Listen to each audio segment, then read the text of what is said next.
रात बहुत घनी थी। आसमान पर काले बादलों की मोटी चादर फैली हुई थी, जिसमें चांद पूरी तरह से छिपा हुआ था। हवा में एक अजीब सा सन्नाटा था, जो किसी भी इंसान की रीढ़ में सिहरन पैदा कर सकता था। किशनगढ़ गांव की तरफ जाने वाली कच्ची सड़क पर सिर्फ एक बैलगाड़ी चल रही थी।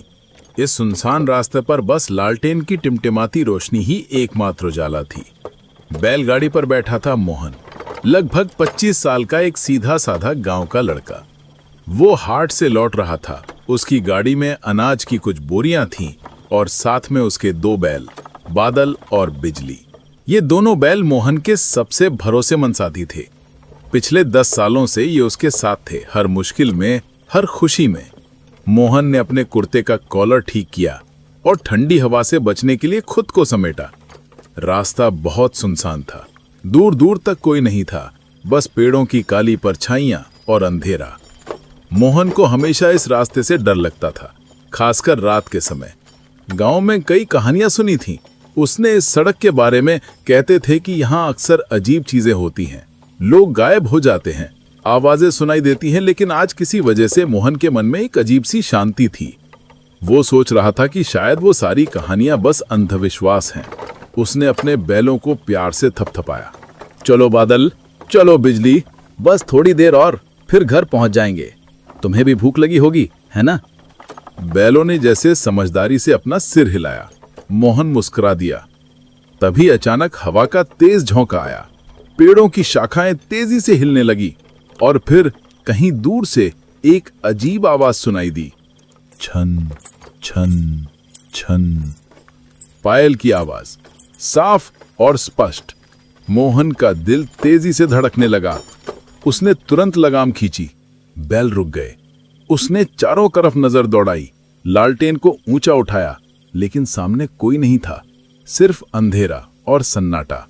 कौन है वहां? कोई जवाब नहीं आया, बस हवा की साएं-साएं और वही पायल की आवाज, छन छन छन। मोहन ने गहरी सांस ली। शायद मेरा वहम है, चलो आगे बढ़ते हैं। लेकिन जैसे ही उसने बैलों को आगे बढ़ाने के लिए रस्सी खींची, दोनों बैल अचानक रुक गए। उन्होंने एक कदम भी आगे नहीं बढ़ाया। बादल और बिजली, जो कभी मोहन की बात नहीं टालते थे, अब पूरी तरह से जम गए थे। उनकी आंखों में डर साफ दिखाई दे रहा था। क्या हुआ तुम दोनों को?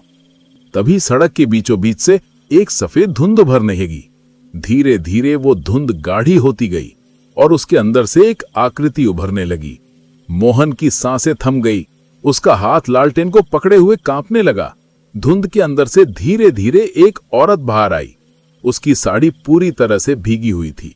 उसकी आंखों में एक अजीब सी चमक थी, जो ना तो पूरी तरह से डरावनी थी और ना ही पूरी तरह से सामान्य। उसके पैरों में चांदी की पायल थी, जो हर कदम पर छनकती थी। वो औरत धीरे धीरे मोहन की बैलगाड़ी के पास आई।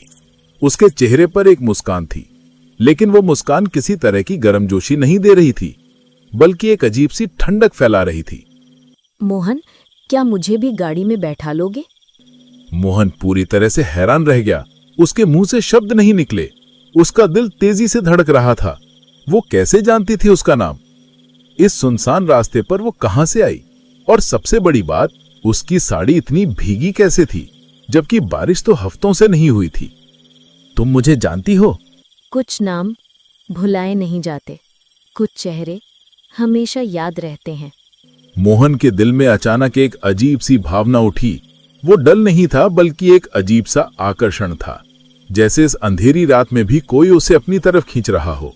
औरत की आंखों में एक गहरा दुख था, और उसी दुख में मोहन को जाने क्यों अपनी खुद की परछाई दिखाई दी। जैसे वो अकेलापन, वो तन्हाई जो वो महसूस करता था, वो इस औरत की आंखों में भी थी। बैठ जाओ।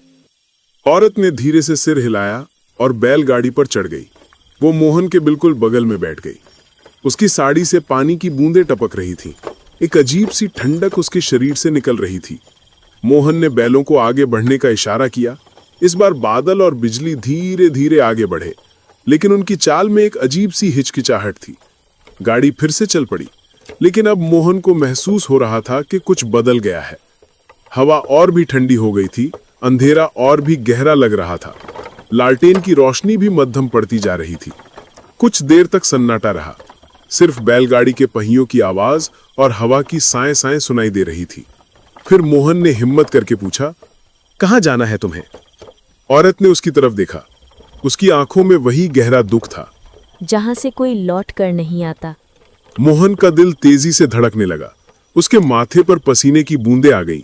क्या मतलब है तुम्हारा? औरत ने कोई जवाब नहीं दिया। वो बस आसमान की तरफ देख रही थी।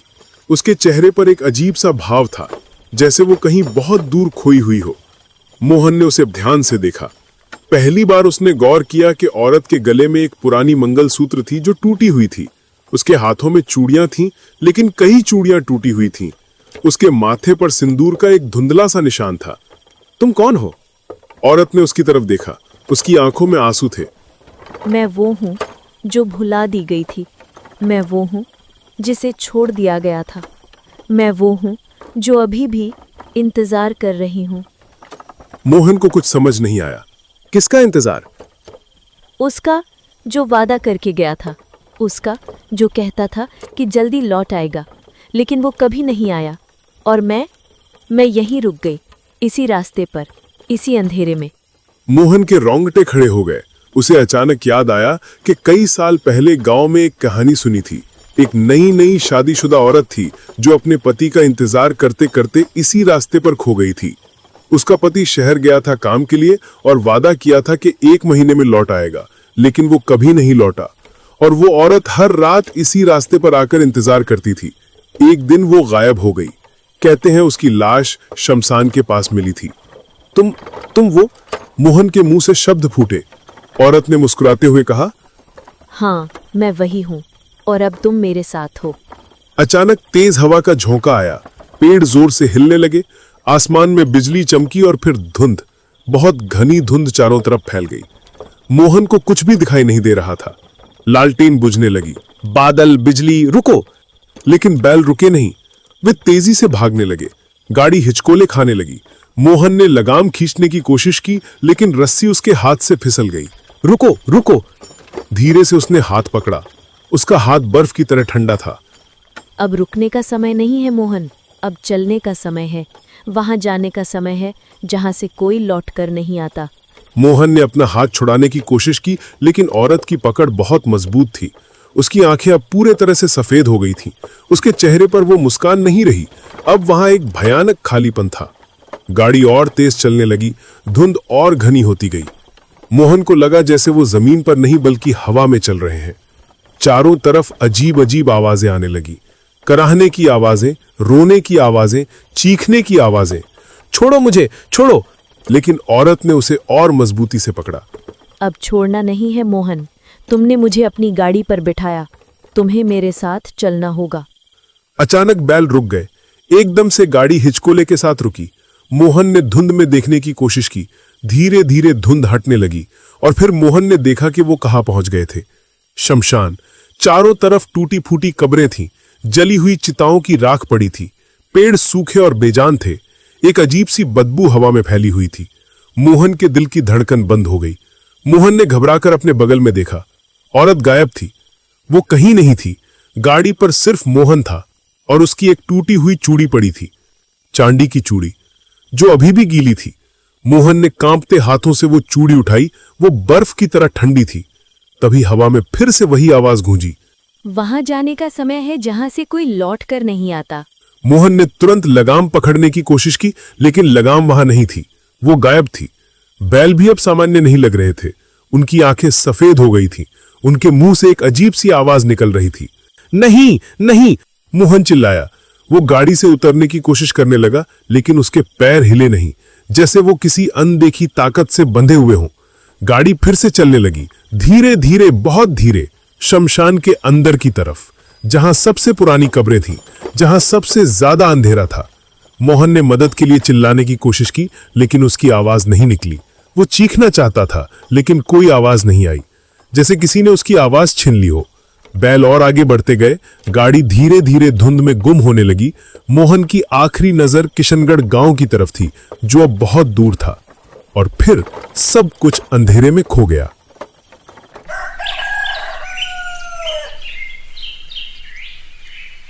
अगली सुबह जब सूरज की पहली किरण किशनगढ़ गांव पर पड़ी तो कुछ ग्रामीण उस कच्ची सड़क पर अपने काम से जा रहे थे। सुरेश चाचा जो सबसे पहले उस रास्ते से गुजरे, उन्होंने कुछ देखा और चौंक गए। दूसरे लोग भी आकर रुक गए। सड़क के बीच में एक खाली बैलगाड़ी खड़ी थी।